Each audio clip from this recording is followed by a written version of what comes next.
Di ko naman akalain na hindi ko rin inaasahan. Narito tayo ngayon upang matunghayan ang nakakakilig, napaka-sweet at latest na update sa love story ni Kuya Arjon at Ate Angelica. Sa pagpapatuloy nga ng ating istorya ay pumunta muli si Kuya Arjon sa bahay nila Ate Angelica. Ngunit pagdating niya doon ay hindi niya nga mahanap kung nasaan si Ate Angelica. Kaya naman naglakad-lakad pa ito at tinignan niya ang lahat hanggang sa nakita niya na naglalaba pala doon si Ate Angelica kasama ang kanyang kapatid. Talagang hindi nag-hesitate si Kuya Arjon na tulungan si Ate Angelica dahil mahal na mahal niya daw ito. Aksidente na ako dito. Grabe. Ay, nakakaawa talaga itong ano mo. Sana makaawa ka na lang sa'yo yung lababo. Para doon maglaba. Ay! Maglaba ba? Lababo? Lababo, maglaba. Pwede ba ako numakit yan? Kaso, malabol. Dadaan ka lang. Grabe, ang ganda dito. Grabe, Andy. Ano? Ito naglalaba ako pag galing mo yung school. Kaya nga. Naawa talaga ako sa'yo. Ano? Kamusta? Okay lang naman. Okay lang ba? Huwag kang haingay ha. May gagawin tayo. Anong gagawin mo? Basta, tayo lang nakakaalam. Ano nga yun? Wait lang. Well, basta, sana magsutawan tayo. Joke lang naman. Huwag kang haingay ha. Sige, mahulog yan. Ano ka, Tansi?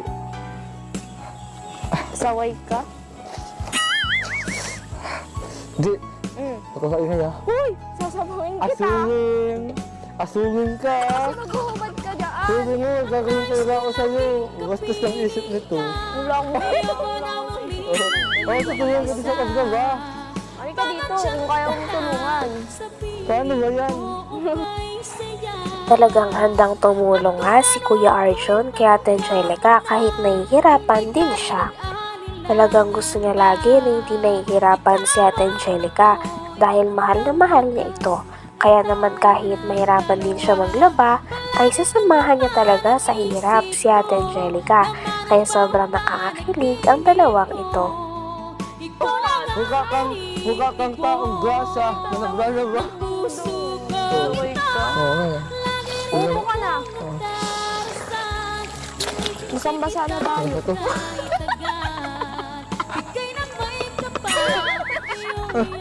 Uy, wag! Wag! Sana ka. Pahala nga lang sa daan eh. Alam mo naman na, walang bago ako. Saway ka, Arjon. Nasabakin ko tayo. Kung di mo yun mamaya, kala mo. Sige nga. Gusto mo at puso ko, kuhan ko na. Hindi ka nakakatawa. Hindi ka naakatuwa. Pero pag isang hugot, natutuwa ka. Hindi. Puso mo ano, mabasa ka. Tatlong ba? Hindi kasi ako maano. Kaya dito. Parang sige sa kanya pinuntaw. Sige, ikaw na maglaba. Hindi kasi, wait lang, hanap ka muna kasi. Ano ba kasi yun? Tinutulungan, alam mo, hindi ganun ang paglalaba. Doon sa akin, di mo alam. Yung mga damit ko, kinukuskus ko pa. Sige, hawa ka. Nayaan na ako.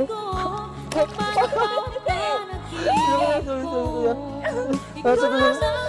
Pati ako sana ako sa otis ko. Hindi ka kasi. Hindi, yung sa otis ko kasi. Putot lang ako. Marupo ka na lang. Ayan. Ganyan ako. Hindi mo alam sa hindi mo alam yung damit ko nilalagay ko pa sa oven. Para tayo.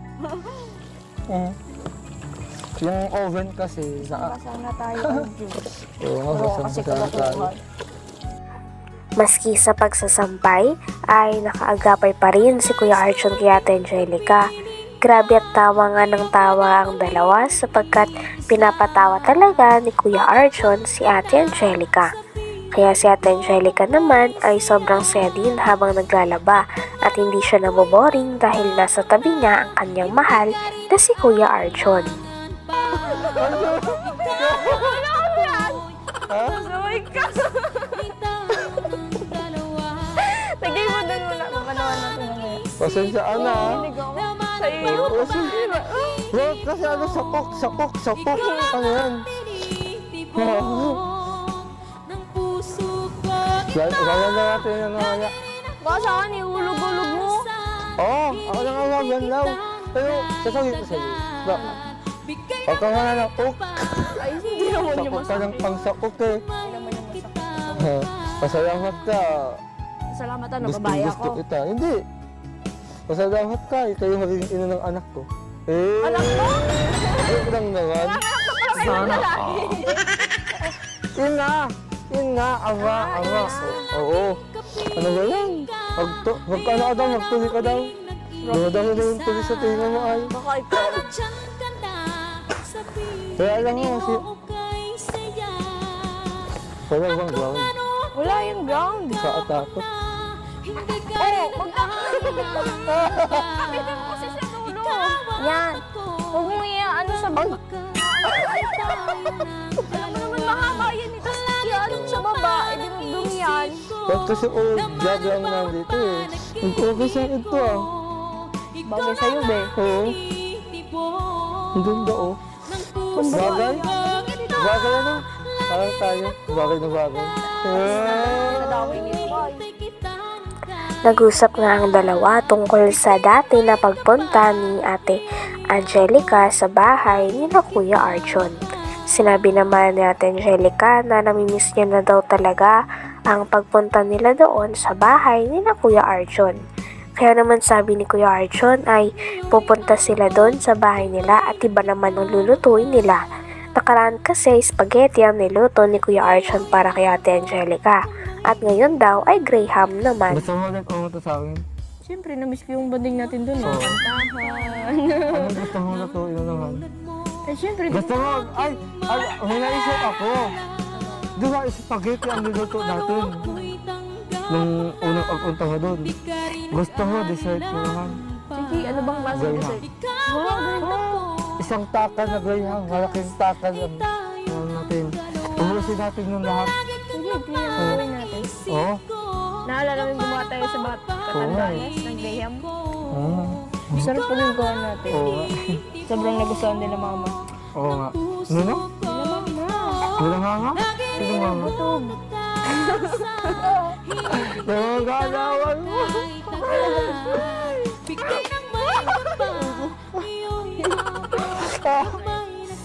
Likot-likot mo kasi. Uwisit ka talaga. Ang sakit. Lalo na pag ikaw kumagat. Sana, oo. Gusto mo, agatin ko sa liig. Wow! Mamatay ako. Hindi ka mamatay. Masasawakan ka lang.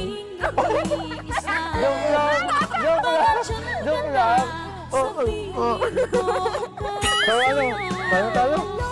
Kaya na tayo ulit. Ay, kaya na tayo. Bakit? Ganyan din lang. Dahil ko sa alam. Mayagat lang kita dyan eh. Kasi kung paliglig kapag nalalaman. Alam mo yun, mas wild. Ano ba ito? Alaga mo may tata? Kaya ba? Joke lang. Hindi ka talaga sa papa. Bastos ka talaga sa isip mo, no? Uy, hindi! Kung ano nagsabi, sasarapan ka dyan. Alin yung pag... Pagkatapos naman nun ay kumain na nga ang dalawa.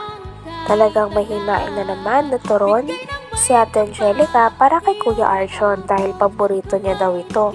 At pagkatapos naman nun ay binigyan din ni Kalingap Tata ng pera si Kuya Arjon at Ate Angelica para mas mapadali ang kanilang buhay at may panggasto sila sa pang-araw-araw. Grabe at nakakatulong talaga mga vlog na ito para kay Ate Angelica at Kuya Arjon. Maraming salamat sa inyong panonood.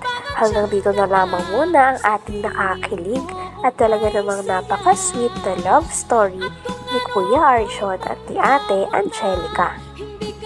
Hanggang sa muli. Bye!